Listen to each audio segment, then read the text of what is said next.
జయ వీరభద్ర కుస నమో నమో లోక మాత పార్వతి కుస భద్రకాళి మాత నమో నమో భూదేవ గంగందేవి నమో నమో. ఒకటి మన ఎస్ఆర్పిఓలో ఒకటి అంటుంటారు, 150 సీట్లు బలం ఇచ్చినారు, మాకు 50% పోయినాయి, ఓటింగ్ ఉంది, మాకు ఇంత అక్కడ బలం ఇచ్చినారు కాబట్టి ఇంకా మేమే ఇంక 20 ఏళ్ళు ఉంటారు అన్నప్పుడు ఒకటే చెప్తాను మీకు. ఇది ప్రజలు ప్రతి ఒక్కరికి కొత్త ధనం కోరుకుంటారు. ఇంకా ఈయన టీడీపీ చంద్రబాబు గారి కంటే ఇంకా బెటర్గా చేయగలము. యువకుడు ఇంత లోతుగా కష్టపడుతున్నాడు, కేసులు ఎదుర్కొని కూడా ఇంత పోరాట పట్యం ప్రదర్శిస్తున్నాడు. ఫస్ట్ సారి పోరాడి 69 సీట్లు సాధించినాడు. రెండోసారి పోరాడి ఇతనికి అవకాశం ఇద్దామని ఆంధ్రప్రదేశ్లో అనుకున్న ఒక్క ఛాన్సు ఈరోజు 5 ఏళ్ళు రుచి చూపించినాడు, ఒక్క ఛాన్స్ ఇచ్చిన దానికి. అందుకే ఆంధ్రప్రదేశ్లో మళ్ళీ చైతన్యవంతులై ఏ చేతితో అయితే ఓటేసి అవకాశం ఇచ్చినారో ఇప్పుడు పాతాళాలను తొక్కేసినారు. మీకు అర్థమైతే జూన్ 4వ తారీఖు ఇవన్నీ. ఎందుకంటే వీరభద్రని మా ఆజ్ఞరా నాన్న ఈ వీడియోలు పెడుతుండేది, ఈ వీరభద్ర ఛానల్ అనేది మన ఆయన పేరు మీద నడుస్తుందిరా, మన ఆయనరా. ఇది ఇచ్చే ప్రతి వాక్యం మన ఆయనది, ఇచ్చే వాక్యం ప్రతి ఒక్క వాక్యం మన ఆయనది. ఈరోజు జరిగేది జరగబోయేది రాబో రోజుల యువకులు అందరినీ దారిలో తెచ్చి భారతదేశాన్ని, ఆంధ్రప్రదేశ్ని, అన్ని రాష్ట్రాలు మన ఆయనవే. అంత ఈ భారతదేశమే మన ఆయన విశ్వ గురించి చేసి అందరిని తాలకింద చేసి ఎట్లా చేసుకుంటారు వీరభద్ర వీరభోగం వచ్చే టైం ఆసనమైంది. ఆయన ఆజ్ఞతో ఈ వాక్యాలు వస్తున్నాయి. ఈ శరీరం నాదైన ఆత్మ మన ఆయనరా. అందుకే ఇంత తపన, ఇంత ఆరాటం. లేకపోతే ఈ జనాల గురించి నాకెందుకురా నాయన, ఈ జనాలు ఎవడు పాడైపోతే ఏమి, ఎవడు చెప్తే ఏమి, ఇది రాజకీయంకి ఏమైనా బ్రాండ్ అంబాసిడర్లు ఉంటారా? రాజకీయం చెప్పుకూడు స్వామి అనేవాడు ఎవర్రా వాడు?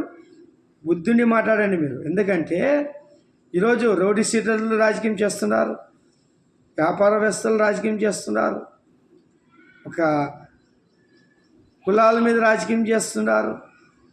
వీళ్ళ రాజకీయాలు చేసిన బ్రాండ్ అంబాసిడర్లా? వీళ్ళు ఏమన్నా సినిమా యాక్టర్లు రాజకీయం చేస్తున్నారు, వీళ్ళకేం బ్రాండ్ అంబాసిడర్లా? ధర్మము, నీతి, నిజాయితీ చేయాలని తప్పన ధర్మము, నిజాయితీ మాట్లాడినోడే రాజకీయం చేయలేకున్నందుకు ఇన్ని మాటలు నా ద్వారా చెప్పిస్తున్నారు మన ఆయన. అటువంటి నాయకులు అసలు నేనెందుకు చెప్తాను, నేనెందుకు వాక్యాలు ఇస్తాను? అవన్నీ లోపించినా కాబట్టి ఇన్ని సమస్యలు మనకి. జగన్మోహన్ రెడ్డి అనే బిజినెస్ మ్యాన్ని ఎట్లా బిజినెస్ ఉపయోగించుకున్నట్టు చూసినాం కదా. సాక్షి పత్రిక సర్క్యులేషన్ ఎట్లా చూసినాం కదా. ఇప్పుడు ప్రతి ఒక్క వాలంటీర్కి నెలకు 200 ఎక్స్ట్రాస్, సాక్షి పేపర్ని ఎట్లా సర్క్యులేషన్ పెంచుకున్నాడు. తన సాక్షి ఇంకా తర్వాత తన భారత సిమెంట్ని కానీ ఇంకా చాలా ఫ్యాక్టరీలు ఉంటావు కదా అంటే బినామీల పేరు మీద అన్ని సహజ వనరులు ఎట్లా వాడుకుంటున్నాడు, ఇసుకని ఎట్లా తరలించి అమ్ముకుంటున్నారు, మద్యం సిండికేట్ చేసి మద్యం ఇది కంపెనీలే సృష్టించి చూడండి. ఆ మద్యం కంపెనీ పేర్లు ఎట్లున్నాయి, బూమ్ బూమ్ అంట, కొత్త ప్రెసిడెంట్ మెడల్ చూడండి. అన్నీ రకరకాలుగా అవహేళన చేస్తూ పేర్లు పెడుతూ ప్రతి స్టేట్ గురించి కూడా ప్రత్యేక హోదా గురించి కానీ స్పెషల్ స్టేటస్ ఇట్లవన్నీ ఏలం చేసినట్టు అంటే మిమ్మల్ని ఈ దీంట్లో కలిపి పాడేసినట్టు అంటే మద్యంతో హీనంగా చూసినారన్నమాట. ఇది అర్థం. మనం ఒకసారి బుర్ర పెట్టుకుంటే ఆలోచిస్తే తెలుస్తుంది. ఎవరన్నా జనాలు కాని చేసేది అటువంటి మద్యం మీద ఇటువంటి బ్రాండ్ పేరు పెట్టారంటే ఆయన జ్ఞానం ఎట్లున్నదో మనం అర్థం చేసుకోవచ్చు. ఆయన చుట్టూ చేరే అంతా దాదాపు 89 మంది ఉన్నారు కదా, దాదాపు 600 కోట్లు ఖర్చు పెట్టినారని చెప్తారు కదా. వాళ్ళ తెలివితేటలు ఇందుకేనేమో. ఎంతసేపు ఇంకా 5 ఏళ్ళు 10 ఏళ్ళు పాలించుకుంటూ ఉండాలనే ఐడియాలు. ఈ మద్యంని ఒక నాయకుడు వచ్చి అంటాడు ఒక డిబేట్లోన, మద్యం క్వాలిటీ ఎందుకు తగ్గించారంటే ఈ క్వాలిటీ చూసినా భయపడి తాగేది మానేస్తారు, రేట్లు పెంచితే తాగేది మానేసి జనాలు దారిలోకి వస్తారు, అందుకే మేము ఈ ఐడియాలు వేస్తున్నామని చెప్పినప్పుడు మనం సిగ్గు తెచ్చుకోవాలి. వాళ్ళు ఎంత తప్పని పడి కల్తీ నాసిరకం మద్యం చేస్తున్నారు. రేట్లు పెంచి మిమ్మల్ని మార్చాలని చూస్తే మీరు అర్థం చేసుకోక మళ్ళా రావాలి కావాలన్నప్పుడే మనం తెలుసుకోవాలి మేము ఎంత ఎర్రి పప్పులో ఎంత ఎర్రి గొర్రెలా అని.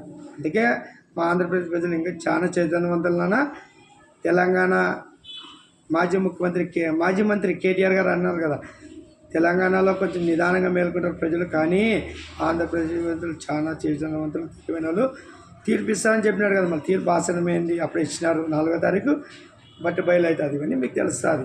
ఇంకోటి 151 సీట్లకి 151 సీట్లు తెచ్చుకున్నామంటారు కదా. మీకు గుర్తుంటుంది 2007లో బంగ్లాదేశ్ ఇండియా టీంని ఎట్లా ఓడించింది తెలుసు కదా. అసలుకి లీగ్ దేశంలో నిష్క్రమించింది, ఘోర ఓటమిది. ఒక భారతదేశం అంత స్ట్రాంగ్ టీం ఉండి గంగోల్ టీంలో ఏం చేపలు కడినప్పుడు అంత స్ట్రాంగ్ టీం ఓడిపోయిందంటే దురదృష్టం అంటారు దాన్ని. మళ్ళీ అదే బంగ్లాదేశ్ టీం అదే గెలిచిన ప్రతి ఒక్క మ్యాచ్లో చెప్తే హీనంగా ఉంటుంది. తర్వాత ఎన్నిసార్లు ఓడిపోయింది. 2011లో భారతదేశము ప్రపంచ కప్ సాధించింది.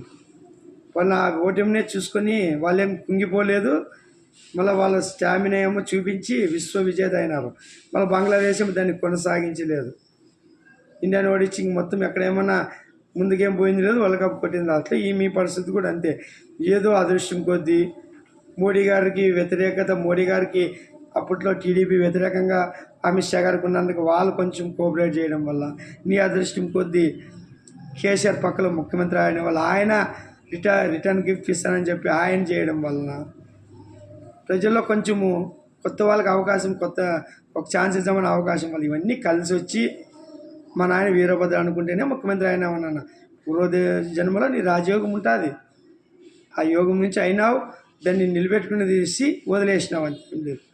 అదే నిజమైన నాయకుడు అంటే హోదా తెప్పించి పోలవరం కానీ అమరావతిని కానీ తెచ్చి ముందుకు తీసుకుంటే నీది రాజయోగము 20 ఏళ్ళు ఏమన్నా సాగిపోతుండే, 5, 10, 20 ఏళ్ళ వరకు సాగిపోతుండే.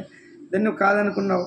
రావణాసునికి వరం ఇచ్చింటాడు భగవంతుడు, రాముడికి వరం ఇచ్చింటాడు. కానీ రాముడు ధర్మాన్ని పట్టుకొని వెలిగినాడు. రావణాసుడు అధర్మాన్ని పట్టుకొని పరశ్రీ వ్యామోహము, రాజకాంక్ష, ఎవరు తానే గొప్ప అనుకొని అహంకారంతో పోయి నలిగినాడు. ఇది మళ్ళీ ఇంకా హిరణ్యకశిపుని కూడా వరమిచ్చినాడు. వరమిస్తే చావలేదని పైలోకం కానీ ఈ మానవ లోకం కానీ కింద పాతాళం కానీ అన్నింటికి నేనే రాజు కావాలనుకుని ఆయన అహంకారమే ఆయన నాశనం చేసింది. ఇట్లా తర్వాత మహాభారతం రాజు కావాలా, ఇంకా పాండవులు అనేవాళ్ళు ఉండకూడదు, అందరు నా కింద ఇట్లే ఉండాలి, నేను ఎవరికి అందరు నా బానిసల కింద ఉండాలన్నది ఆయన నాశనం అయినారు. ఈరోజు మీరు కూడా కలియుగంలో మీరు ఒక చిన్న బొమ్మ, మన ఆయన సృష్టించిన బొమ్మ. ధర్మం అధర్మం తెలిపేటప్పుడు మనతో ఆడుకుంటుంటాడు. ధర్మం ఎవరి పక్క ఉంది, అధర్మం పక్క ఎవరు ఉందని మనకి తీర్పు చెప్పంటారంటే మనం పోయి ఎర్ర బాగులలాగా ఎర్ర గొర్రెల్లాగా పోయి కులాల మీద అభిమానం మీద క్యాష్ ఫీలింగ్తోన వ్యక్తిగత అభిమానంతో ఓట్లు వేస్తున్నాం. మనం ఏం చేయాలి? శివయ్య పెట్టిన పరీక్షకి ఒకసారి ఆలోచించి, ధర్మం మనకి ఇచ్చిన పరీక్ష ఏమి, శరీరం ఎంత పరీక్షనే. మనం వచ్చిందే పూర్వజనం కర్మను అనుభవించడానికి ఈ శరీరం తీసుకొని అదే శరీరంతో వచ్చినాం. మనకి సమయం ఎక్కువ లేదు మిత్రమా, అయినా మనం తప్పులు చేస్తున్నాం. మనం తెలియకుండా ఒకేలా ఒక అరాచకమైన నాయకునికి ఓటు వేస్తే ఆయన చేసిన అరాచకాలు భాగాలు పంచుకుంటాం. ఒకవేళ ధర్మమైన నాయకునికి ఓటు వేసి ధర్మాన్ని గెలిపిస్తే ఆ ధర్మంలో మనం బాగా పంచుకుంటాం. శివుడు ఏం చెప్తాడు? మీకు నిర్ణయం అంటాడు. ఇన్ని రోజులు మీకు 18 దాటినావు కదా, మీకు ఒక నిర్ణయం. మీరు మధ్య తరగతిలో వచ్చినారు కదా, అన్ని రాజకీయ నాయకులు చూసినారు కదా, మీకు ఒక నిర్ణయం. దీంట్లో ఎవరు గెలిచినారనేది మన ఆయన నిర్ణయిస్తాడు. ఇన్ని ఉంటావునా, మనం చేసిన ప్రతి పని శివుడి లిస్టులో ఉంటుంది. పైనకి అర్థమవుతుంది. 7 కాల వ్యవస్థల్లో మేనేజ్ చేసుకుంటే కాపాడుకుంటాం అనేది ఒక మాయ. అసలు శిష్యుడైన ఆట పైన ఉంటుంది. కానీ మన ఆయన వీరభద్ర ఏమంటాడంటే, అక్కడ వచ్చేదాకా చాలా టైం పడుతుంది, వీళ్ళు చేసేవాడిని తప్పులు చేస్తున్నారు వీళ్ళు ఈ మనసులో. అందుకే ఈడే చూపిస్తాను ఇప్పటి నుంచి 50% ఇక్కడ, 50% అక్కడ. 50% అంటే ఏమి? ఈడే వెంటనే తిరిగిస్తున్నాడు. నువ్వేమిస్తే అది వెంటనే తిరిగిస్తాడు. ఇప్పుడు అందుకే రోగాలు, దరిద్రం, సమస్యలు, పక్షపాతం, క్యాన్సర్లు, బీపీ, షుగర్లు, హార్ట్ అటాక్లు, హార్ట్ సర్జరీలు, కడుపులు కోపించడం, శరీరాన్ని బాధించడం, కూర్చుంటలేరు, లేస్తే కూర్చోలేరు, రకరకాలుగా శరీరాలు నశించిపోతుంటాయి. ఇంకా బుద్ధి రావడం లేదు. బీపీ, షుగర్ మాత్రలు వేసుకుంటారు, ఇంకా చెడు ఆలోచన చేస్తారు. క్యాన్సర్తో బాధపడినా మళ్ళీ బాగా అయిన దేవుడు అదృష్టంతో బతికించినా మళ్ళీ చెడు ఆలోచన పడి ఎందుకు నాకు ఇట్లా అని ఆలోచించడం మనిషి, తెలుసుకున్నాడే జ్ఞాని. కరోనా హెచ్చరిక మనకి. మన ఆయన రావడంతోనే ఇంట్రడక్షన్ సీన్. కరోనా నేను వచ్చినాను రా, వీరభద్ర ఆగమనం ఎట్లుంది, ఒకసారి అందరిని భయపెట్టాలనుకున్నాడు మనిషిని, వాళ్ళందరినీ. మనిషి అంటే ఎవరు? ఇండియా, చైనా, పాకిస్తాన్, అమెరికా, అంత ప్రపంచం అంతా మనుషులే. ఈ మనుషులు ఒక్కసారి భయపెడితే ముక్కుకి మాస్క్ కట్టుకొని బయట రాలే. ఒకరొకరు తాకాలంటే భయపడినారు. దేశాలన్నీ లాకేసుకున్నారా, విమానాలు బంద్, బస్సు సర్వీసులు బంద్, రైలు బంద్, అన్ని బంద్. బతుకుంటే చాలరా అనుకున్నారు. వినాశనం వచ్చేసిందిరా అనుకున్నారు. కులాల మతాలు ఏవి లేదు, బతికితే చాలరా అనుకున్నారు. వాడు హిందూ, ముస్లిం, క్రిస్టియన్ అందరూ బతకడమే గొప్ప అనుకున్నారు. ఇప్పుడు మళ్ళీ అన్ని బాగా దారిలో చేసేదారు కదా. కూడా ఎక్కువైతే మా ముస్లిం మతం గొప్ప, మా హిందూ మతం గొప్ప, మా క్రైస్తవ మతం గొప్ప, మా అల్లా గొప్ప, మా ఈశ్వరుడు గొప్ప, మా జీసస్ గొప్ప. ఒకసారి మనం చూపించినాడు కదా. మన పైన తెలుసు అది ఎవరు గొప్ప అని. పరలోకం ఉందో, ఇరలోకం ఉందో, స్వర్గము ఉండదో అన్నీ తెలిపిస్తాడు మనం. ఇలా మనం మీద వచ్చింది నెక్స్ట్ లెవెల్ పోయడానికి. ఈడ ఫెయిల్ అయి పాతాళంలో పడిపోతుంది. మళ్ళీ 0 నుంచి రావాలి. ఎన్ని జన్మల నరకం అనుభవించి ఈ మంచి ఉన్నతమైన జన్మ వచ్చింటుంది, మంచి జన్మ. దీంట్లో కర్మలు తెలుసుకుంటున్నాం, మంచి చెడు తెలుసుకుంటున్నాం, ధర్మం తెలుసుకుంటున్నాం, అధర్మం తెలుసుకుంటున్నాం. ధర్మం పక్క పోంటారంటే అధర్మం పక్క పోయి మాయలో పోతుంటారు. ఇవన్నీ గుణపాఠాలన్న పిన్నెల్లి రామకృష్ణారెడ్డి గారిది. చూడండి హైకోర్టులో ఎట్లా వాదించినారు లాయర్లు. అంటే ఈ వ్యవస్థ ఎట్లా ఉన్నా అంటే అమ్మకు గుడ్డి ముచ్చినారు కాబట్టి అమ్మను గుడ్డిగా ధృతరాష్ట్రం మాదిరి చేసినారు. ఏం చెప్తే ఈయన అలా తక్కిడితో ఆడుకుంటారు. అమ్మ తక్కిడి పట్టుకునింది, భయపడడం లేదు. ఆ లాయర్ ఇట్లు చెప్తాడు, ఈ లాయర్ ఇట్లు చెప్తాడు. ఇంత దుర్మార్గం చూడు. ఆ వీడియో చూస్తేనే ఒరిజినల్ వీడియో అది. దాన్ని చూసిన వెంటనే ఈసీ ఏం చేయాలి తెలుసా? ఫస్ట్ నాన్ బెయిలబుల్ వారెంట్ తీసి ఫస్ట్ రామకృష్ణారెడ్డి గారిని అరెస్ట్ చేయాల, తర్వాత మాట్లాడాలా. అసలు కానీ అరెస్ట్ చేయకుండా ఆయన ఇక్కడిక్కడ తిరుక్కుంటూ, ఆయన తెలంగాణలో ఇక్కడిక్కడ తిరుక్కుంటూ సాక్షి టీవీలో ప్రత్యక్షమైతే ఇవాళ ఎవరు ఆడిస్తున్నారు ఆట? ఎవరు హస్తం ఉంది ఇవన్నీ? ఫస్ట్ సిఎస్ ఫస్ట్ ఆయన కూడా జవహర్ రెడ్డి గారిని ప్రశ్నించాలా. ఆయన ఏదో డీజీపీని ట్రాన్స్ఫార్మ్ చేసి పోయేదేం లేదు. ఆయన ఇచ్చిన లిస్టులోనే ఆయన నచ్చిన వాళ్ళు, ఆయన చెప్పేవాళ్ళు, వినేవాళ్ళు ఉంటారు. ఆయన కింద రాష్ట్రం నడుస్తుంది. ఇప్పుడు ముఖ్యమంత్రి తర్వాత ఆయనదే స్థానం. ఈరోజు అంతా లా అండ్ ఆర్డర్ కానీ మొత్తం. కానీ ఈ వ్యవస్థ అందరూ అధికారులు భయపడినారు కాబట్టి వీళ్ళు ఆటలు సాగినాయి. చంద్రబాబు అట్లా భయపెట్టలేదు కాబట్టి వాళ్ళు నిజాయితీగా మాట్లాడి ప్రశ్నించినారు. ఇదే క్వశ్చన్. ఇప్పుడు ఎవరన్నా మంచోని ముందర వచ్చి క్వశ్చన్ వేస్తారు, మంచోన్నే ప్రశ్నిస్తారు, మంచోని మీద దండెత్తారు. అదే దుర్మార్గుడు దుష్టుడు రాక్షసుడితో ఎవరైనా పోతారు, యాళ్ళప్ప వంతన దుర్మార్గుడు మింగేస్తాడు, దుర్మార్గుడు చంపేస్తాడని భయపడతారు. ఇది మనం తెలుసుకోవాల్సింది. ఇవన్నీ మన ఆయన భూతార్థంలో చూపించినాడు. వీటితో అంతం ఎప్పుడో అయిపోయింది. మన ఎలక్షన్ 13 తారీఖుకే రాక్షస పాలనకి అంతం అయిపోయింది మేలో. ఇప్పుడు జూన్ 4కి వీరభద్ర యుగంలో ధర్మమైన పాలనకి నాంది పలుకుతాడు.